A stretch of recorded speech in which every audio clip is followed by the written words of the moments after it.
People throw out 100,000 chopsticks every day here in Vancouver.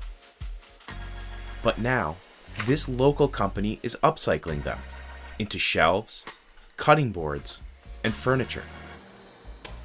Can it help reduce the massive amount of single-use items in restaurants around the world? We visited ChopValue's headquarters in Canada to find out. ChopValue drivers pick up used chopsticks from over 300 restaurants around Vancouver a couple times a week.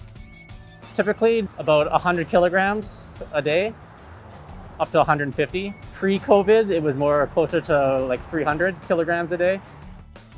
The restaurants part with them for free. After they got in, I believe all 5,000 pairs being recycled and reused. So it's a great thing. The real work begins at ChopValue HQ. The founder, Felix Bach, calls this place a micro factory. Just like a micro brewery, curious visitors can come in and see how small batches of tiles get made. And this is how the process looks like from raw material to end product.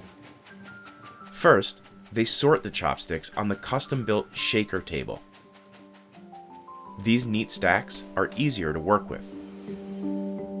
Then, they dip the sticks into a water-based resin. That provides a protective coating before they roast in a massive oven for 5 hours. The 200-degree heat kills all the germs. Smells like a bakery. They need to get separated again so they can be spread out evenly for the next step. You can take your frustration out on the day inside here. They're weighed precisely. This batch will make ChopValue's thinnest tile. So about 560 grams. Then comes the big squeeze. A hydraulic machine, also invented by Bach's team, compresses the chopsticks with hundreds of pounds of pressure. The heart of the process that densifies like a cake, a mat of chopsticks into a new uniform engineered material, which is the base modular tile used for all of our end products. The tiles can be sanded and assembled into furniture, and also cut into smaller products like coasters or even domino pieces. This desk sells for just under $1,000 US. That's about 3 times what you'd pay at IKEA, but comparable to the price of a desk made from solid wood. This piece is made from about 10,000 chopsticks. ChopValue also takes custom orders. We could do large countertops or boardroom tables or pretty much anything like that. Since 2016, the company has upcycled 33 million chopsticks that otherwise would have ended up in a landfill. But in China, people use that many wood utensils in one lunch break. There, people throw out 130 million pairs every single day. That means leveling entire forests for a product most people use for just one meal. It's not just Asia. Consumers around the world contribute to this problem. We all have this drawer filled with plastic cutlery, chopsticks, condiments that we never asked for. Inexpensive, they're cheap, they just come in without you even asking for them. Sheila Moravati is the woman behind the Cut Out Cutlery campaign. Her organization pressured major delivery apps to opt out of sending cutlery by default. She estimates that saved well over 200 million utensils from going to landfill. Good job, Sheila. Activists in China tried a similar strategy.